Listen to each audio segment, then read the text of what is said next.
Hi friends আমার channel moms kitchen by কাকুলিতে আপনাদের সবাইকে স্বাগত। আজকে আমি আপনাদের সাথে শেয়ার করব খুবই সহজে কিভাবে ডিমের টেবিল বানানো যায় তার রেসিপি।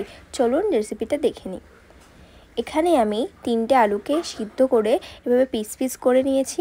এবার আলুগুলোকে হাত দিয়ে ভালোভাবে ম্যাশ করে নেব। আপনারা চাইলে এই ডিমের টেবিলগুলোকে ফ্রাই না করে কোনো এয়ারটাইট কন্টেনারে 7 দিন পর্যন্ত স্টোর করে রাখতে পারেন আর সময় মতো ফ্রাই করে খেতে পারেন। এবার এই আলুর মধ্যে দিয়ে দেব পেঁয়াজ কুচি। এখানে আমি একটা পেঁয়াজকে কুচি করে কেটেছিলাম। এবার দিয়ে দেব আদা রসুনের পেস্ট 1 চামচ, লঙ্কা কুচিয়ে 1 চামচ, জিরে গুঁড়ো 1 চামচ, হলুদ গুঁড়ো 1/2 চামচ, লঙ্কা গুঁড়ো 1/2 চামচ। এবার দেব স্বাদ মতো নুন, 1 চামচ গোলমরিচের গুঁড়ো, 1 চামচ চাট মশলা, 1 চামচ ভাজা মশলা আর দিয়ে দেব 2 চামচের মতো ধনেপাতা। এবার সমস্ত উপকরণগুলিকে আলুর সাথে ভালোভাবে আরও একবার মেখে নেব। এই আলুর পুরটা মাখার পরে আপনারা অবশ্যই একটু টেস্ট করে দেখবেন। যদি কিছু কম বা বেশি মনে হয় তাহলে গরম মশলা আর একটু লবণ আর গোলমরিচ গুঁড়ো দিয়ে দেবেন। এখানে আমি 2টো ডিমকে আগে থেকে সিদ্ধ করে 2টো ভাগে কেটে নিয়েছি। আপনারা চাইলে এটাকে 4টি ভাগেও কেটে নিতে পারেন। এবারে স্বাদ বাড়ানোর জন্য সামান্য লবণ আর গোলমরিচ গুঁড়ো দিয়ে দিচ্ছি। ডিমের টেবিলের গোলা বানানোর জন্য একটি পাত্রে 2 টেবিল চামচ কর্নফ্লাওয়ার নিয়ে নিচ্ছি। সামান্য জল দিয়ে ভালোভাবে গুলিয়ে নেব। আপনারা চাইলে এর মধ্যে 2টো কাঁচা ডিম ভেঙেও দিতে পারেন। আমি শুধু কর্নফ্লাওয়ার দিয়েই করলাম। এবার টেবিলের শেপ দেওয়ার জন্য হাতে সামান্য তেল মাখিয়ে নিয়ে আলুর পুরটা নিয়ে নিয়েছি। এবার একটা ডিমের স্লাইস নিয়ে এভাবে উল্টে দিয়ে দেব। এর উপরে আবারও আলুর পুর দিয়ে ভালোভাবে ডিমটাকে ঢেকে দেব। এবার টেবিলের শেপটা দিয়ে দেব।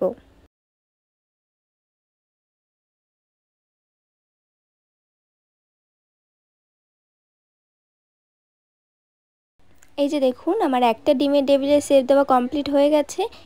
এবার একইভাবে বাকি ডিমের টেবিলের শেপগুলো দিয়ে দেব। সন্ধেবেলার চা কফির সাথে এই ধরনের ডিমের টেবিল জাস্ট অসাধারণ লাগে।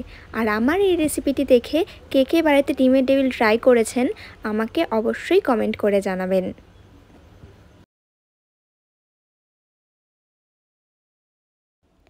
এই যে দেখুন আমি প্রতিটা ডিমের টেবিলের শেপ দিয়ে দিয়েছি। এবার কোটিংয়ের জন্য এখানে বিস্কুটের গুঁড়ো নিয়ে নিয়েছি। আপনারা চাইলে টোস্টের গুঁড়ো নিয়ে নিতে পারেন। এবার কর্নফ্লাওয়ারের জলে একবার ডুবিয়ে নিয়ে বিস্কুটের গুঁড়োতে কোটিং করে নেব। আমি এখানে একবার কোটিং করছি। আপনারা চাইলে আরও একবার কর্নফ্লাওয়ারের জলে ডুবিয়ে বিস্কুটে কোটিং করতে পারেন। এই যে দেখুন আমার প্রতিটা ডিমের টেবিল কোটিং করা হয়ে গেছে। এইভাবে একটা এয়ারটাইট কন্টেনারে আপনারা ফ্রিজে রেখে দিতে পারেন এবং আপনাদের ইচ্ছা মতো সময়ে ফ্রাই করে খেতে পারেন। এবার একটা কড়াতে বেশ কিছুটা সাদা তেল ভালো করে গরম করে নেব। এবার টেবিলগুলোকে দিয়ে দেব। গ্যাসের ফ্লেমটা মিডিয়ামে রেখে ডিমের টেবিলগুলোকে ভালো করে ভেজে নেব।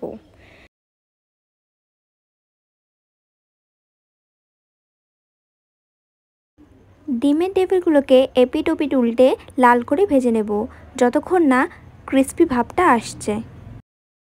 এই যে দেখুন ডিমের টেবিলের একটা সাইড প্রায় ফ্রাই হয়ে এসেছে, তাই আমি অন্য সাইডটাও ফ্রাই করে নিচ্ছি। দেখুন ডিমের টেবিলগুলো কত সুন্দর ক্রিস্পি হয়েছে। আর এই পর্যায়ে আমার ডিমের টেবিলগুলো ফ্রাই করাও হয়ে গেছে। এবার আমি ডিমের টেবিলগুলো তুলে নিচ্ছি। বাড়িতে হঠাৎ কোনো আত্মীয় স্বজন এলে এরকমভাবে খুব সহজে ডিমের টেবিল বানিয়ে আপনি পরিবেশন করতে পারবেন। তাহলে চলুন এবার পরিবেশনটা করে নিন। আমি এই ডিমের টেবিলগুলোকে একটা সাদা প্লেটে সাজিয়ে সস, কাসুন্দি, কাঁচা লঙ্কা, পেঁয়াজের সাথে পরিবেশন করলাম।